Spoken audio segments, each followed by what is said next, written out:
इस सेशन में हम बात करेंगे एमएस वर्ड 2019 के नए इंटरफेस के बारे में। हालांकि इंटरफेस बिल्कुल सेम है। आइए सबसे पहले देखते हैं इसको ओपन कैसे करना है। यदि आप स्टार्ट पे जाएं यहाँ पे और यहाँ पे ऑल एप्स को क्लिक करें तो आपके पास जहाँ भी एमएस ऑफिस इंस्टॉल किया है आपको यहाँ पे मिल जाएगा। वर्ड को आप क्लिक करके ओपन कर सकते हैं। क्योंकि डब्ल्यू सेगमेंट में है तो नीचे की तरफ आपको ये मिल जाएगा। ये देखें, मैं विंडोज 10 प्रयोग कर रहा हूँ तो यहाँ पे मिल गया है। आप चाहें तो यहाँ वर्ड टाइप भी कर सकते हैं। सर्च बार में आपके पास यहाँ डेस्कटॉप ऐप आ जाएगी, आप क्लिक करें। यहाँ पे मेरे पास एमएस वर्ड का 2019 का स्टार्टिंग स्क्रीन ओपन हो गया है। यदि आप ध्यान से देखें तो लेफ्ट हैंड साइड पे रिसेंट ओपन डॉक्यूमेंट्स की लिस्ट है यहाँ पे, जो कि प्रिंट हो रखे हैं यहाँ पे। और अगर आप अन्य कोई डॉक्यूमेंट खोलना चाहते हैं तो ओपन अदर डॉक्यूमेंट से पिक कर सकते हैं। राइट हैंड साइड पे आपके पास काफी सारे टेम्पलेट्स दिए गए हैं जिसमें आप चाहें तो ब्लैंक डॉक्यूमेंट भी पिक कर सकते हैं। यहाँ मैं ब्लैंक डॉक्यूमेंट पे क्लिक कर देता हूँ। जैसे आप ब्लैंक डॉक्यूमेंट क्लिक करेंगे आपके पास एक ब्लैंक डॉक्यूमेंट ओपन हो जाएगा जो वर्ड 2019 के इंटरफेस के साथ उपलब्ध है। मैं आपको ये जरूर सजेस्ट करूंगा कि आप इस सीरीज को देखने से पहले हमारी ऑफिस 2010 की कंप्लीट सीरीज एक बार जरूर देख लें, क्योंकि मुख्यतः ऑप्शंस वही हैं, कुछ नए ऑप्शंस हैं जिनकी जानकारी इस सीरीज में आपको मैं देने वाला हूं।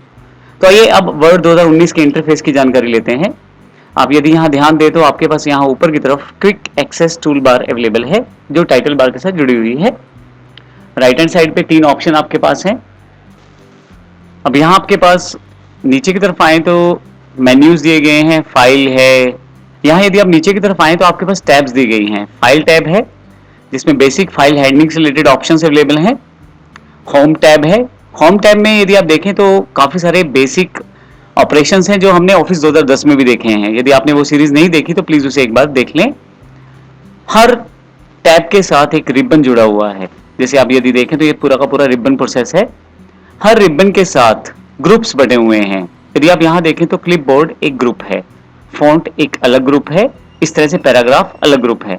तो काफी सारे ग्रुप्स यहाँ अवेलेबल हैं। क्लिपबोर्ड ग्रुप में काफी सारी कमांड्स अवेलेबल हैं, cut, copy, paste, format, painter इत्यादि। इस तरह से फॉन्ट ग्रुप में काफी सारी कमांड्स अवेलेबल हैं, बोल्ड, इटैलिक, अंडरलाइन इत्यादि। तो इस तरह से काफी सारे ग्रुप्स में इस इंटरफेस को बांटा गया है होम टैब वाले को। अगर आप इंसर्ट पे क्लिक करेंगे तो इंसर्ट में अलग से ग्रुप्स आपके पास यहाँ दिखाई देंगे, पेजेस, टेबल्स, इलस्ट्रेशंस इत्यादि। डिजाइन, लेआउट, रेफरेंसेस, मेलिंग्स, रिव्यू, ये सभी वही टैब्स हैं, व्यू, हेल्प इत्यादि, जो सारे की सारी हमारे पास अवेलेबल थी वर्ड 2010 के अंतर्गत। तो आइए अब मैं इस सेक्शन में, जैसे मैंने इंटरफेस की बात की है, यहाँ यदि आप चाहें तो इस रिबन को आप एनक्लोज भी कर सकते हैं। अब देखिए यहाँ रिबन हटाने से जगह थोड़ा ज्यादा हो जाएगा जहां पर आराम से काम कर पाएंगे। यदि आप जो रिबन आपने हाइड किया है इसको दोबारा चाहते हैं तो किसी भी टैब पे क्लिक करें। बिल्कुल लास्ट में पिन का एक ऑप्शन दिया गया है, पिन द रिबन, इसे क्लिक कर दें तो अब की बार रिबन जो है वहां स्टेबल हो जाएगा, वापस नहीं हाइड होगा। नीचे की तरफ यदि आप देखें तो आपके पास एरिया दिया गया है जहां आप टाइपिंग वर्कआउट कर सकते हैं। यहां आप अपने डॉक्यूमेंट्स को जनरेट कर सकते हैं। राइट हैंड साइड पे आपके पास एक स्क्रॉल बार दी गई है जो वर्टिकल स्क्रॉल बार है। और अगर आपका डॉक्यूमेंट बड़ा हो जाता है हॉरिजॉन्टली तो आप हॉरिजॉन्टल स्क्रॉल बार का यूज भी कर सकते हैं। मैं यहाँ एग्जांपल के रूप में जूम साइज बढ़ा के दिखा देता हूँ। तो आपके पास यहाँ स्क्रॉल बार यहाँ अवेलेबल हो गई है जो कि हॉरिजॉन्टल स्क्रॉल बार है। फिर से वापस आ जाता हूँ यहाँ से और एक नॉर्मल साइज में इसे अवेलेबल कर देता हूँ। नीचे की तरफ एक स्टेटस बार अवेलेबल है जिसमें पेज का इंफॉर्मेशन है, वर्ड्स इत्यादि की जानकारी है। जब आप कुछ टाइप करेंगे तो वो सारी जानकारी यहाँ पे अवेलेबल हो जाएगी। और यहाँ नीचे की तरफ कुछ व्यूज दिए गए हैं जिसमें रीड मोड व्यू है, प्रिंट लेआउट है, वेब लेआउट है। सबसे लास्ट में जूम का एक बटन दिया गया है, प्लस या माइनस के निशान से आप जूम लेवल बढ़ा और घटा सकते हैं। इसके अलावा स्लाइडर भी बीच में दिया गया है जिससे आप कम ज्यादा कर सकते हैं जूम को। तो ये मेरे पास जूम लेवल मैंने यहाँ पे सेटअप कर दिया है।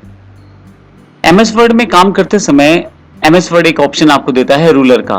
डिफॉल्ट रूप से देखिए 19 में ये ऑप्शन अभी डिसेबल था, लेकिन मैं इसे एनेबल कर सकता हूँ।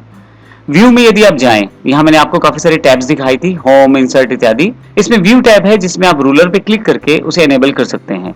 रूलर जिससे कि आप मार्जिन्स को सेटअप कर सकते हैं और अपनी चीजों की डायमेंशन, यानी कि जो ग्राफिक्स या जो आप ऑब्जेक्ट डालना चाहते हैं अपने वर्ड में, अपने डॉक्यूमेंट में, उन सब की आप डायमेंशंस वगैरह भी सेटअप कर सकते हैं।